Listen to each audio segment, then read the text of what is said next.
नमस्कार।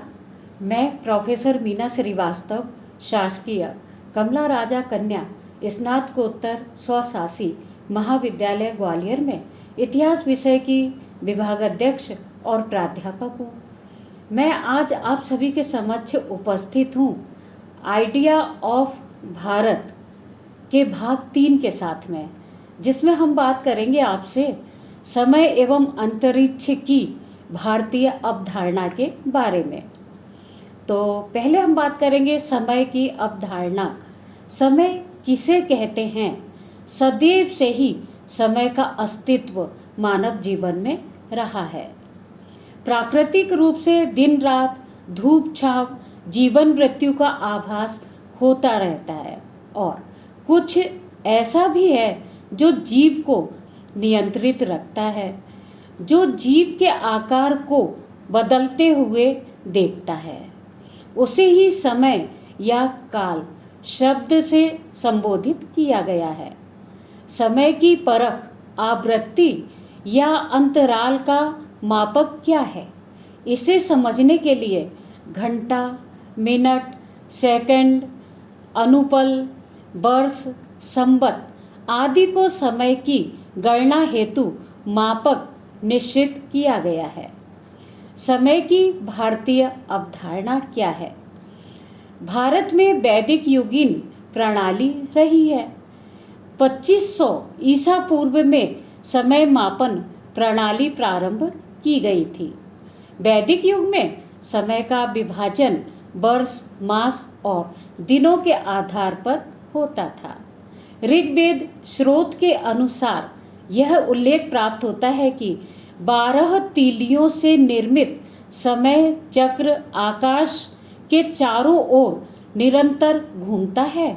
इसके 720 संतान अर्थात कि दिन और रात हैं। समय और 12 तीलियों अर्थात कि प्रति तीली को 1 घंटे में विभाजित किया गया है, जिसमें 720 दिन और रातें सम्मिलित हैं, और इस प्रकार से यही 360 दिन का कैलेंडर बन गया। ऋग्वेद के अनुसार ऋषि घृतव्रत 12 महीनों के ज्ञाता थे। वैदिक प्रमाणों से स्पष्ट होता है कि वैदिक लोग 360 दिनों 12 महीनों से परिष्कृत प्रणाली से चिर परिचित थे। ज्योतिष शास्त्र के अनुसार एक दिन रात, जो कि 24 घंटे का है, इसे पुराण और ज्योतिष में अहोरात्र कहा जाता है। सूर्योदय से लेकर दिन के उदय तक के समय को अहोरात्र अर्थात एक पूर्ण दिन माना जाता है। इस पूरे अहोरात्र में 30 मुहूर्त और 8 पहर होते हैं। 15 मुहूर्त दिन में और 15 मुहूर्त रात्रि के होते हैं।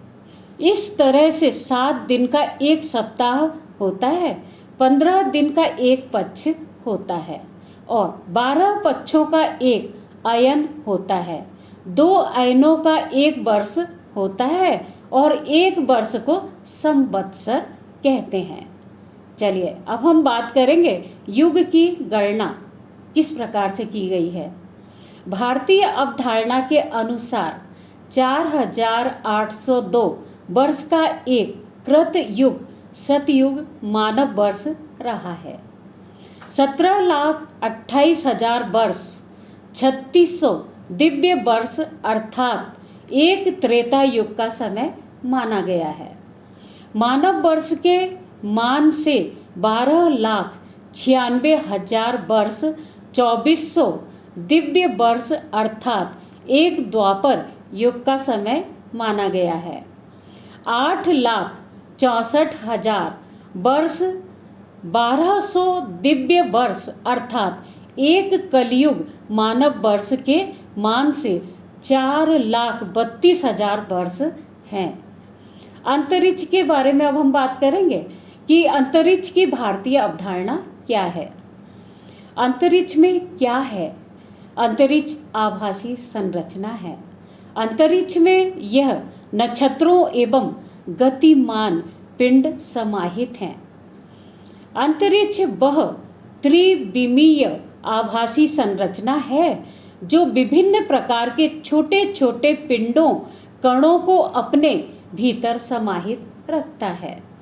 साथ ही इन पिंडों कणों के भीतरी बाहरी भौतिक अथवा काल्पनिक अंतराल की प्रतीति कराता है। पिंडों और कणों को गतिशीलता के लिए पर्याप्त आकाश देता है। अंतरिक्ष का गुण है कि वह ब्रह्मांड में पल छिन घटने वाली अनेक घटनाओं का साक्षी है। घटने वाली घटनाओं के क्रमानुसार बारंबारता, अंतराल एवं उनके आपसी संबंधों का बोध कराता है। अब हम बात करेंगे अंतरिक्ष के संबंध में भारतीय ज्ञानी कौन से थे। तो कुछ विशेष ज्ञानियों की चर्चा करेंगे हम। आर्यभट्ट, जो कि कपिल वस्तु में इनका जन्म 476 ईस्वी में हुआ था और इनकी मृत्यु माना जाता है कि 550 ईस्वी के समय में हुई थी। ये ज्योतिषी और गणितज्ञ थे। इन्होंने अपनी पुस्तक आर्यभट्टियम में पृथ्वी के अपने अक्ष पर घूर्णन की व्याख्या की है। अब हम बात करेंगे वराह मिहिर के बारे में। वराह मिहिर का जन्म 499 ईस्वी में उज्जैन के पास कपिथा में हुआ था और मृत्यु इनकी 587 ईस्वी में हुई थी, ऐसा माना जाता है। वह खगोल शास्त्र के ज्ञाता थे, ज्योतिष का भी उन्हें ज्ञान था और ये गणितज्ञ भी थे।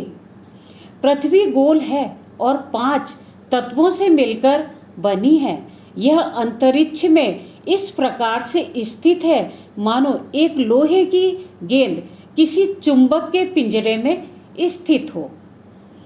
लल्ला की बात करेंगे अब हम। ये भी एक ज्ञाता थे और 8वीं शताब्दी में इन्होंने बताया कि पृथ्वी पश्चिम से पूर्व की ओर गति करती है।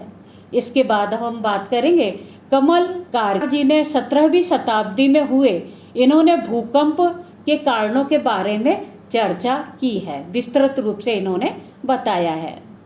उपर्युक्त संपूर्ण विवरण के आधार पर यह कहा जा सकता है कि समय और अंतरिक्ष के संबंध में प्राचीन काल में भी भारतीय ज्योतिषों, गणितज्ञों और खगोल शास्त्रियों ने अपने ज्ञान के आधार पर तथ्यात्मक रहस्योद्घाटन कर दिए थे और पुस्तकों की रचना भी इन्होंने की थी, जो कि विश्व के ज्ञान वर्धन में निश्चित ही सहायक है। चलिए अब हम मिलेंगे आपसे अगले चैप्टर में बात करने के लिए, और जिसके अंतर्गत हम बात करेंगे आपसे भारत की इतिहास दृष्टि।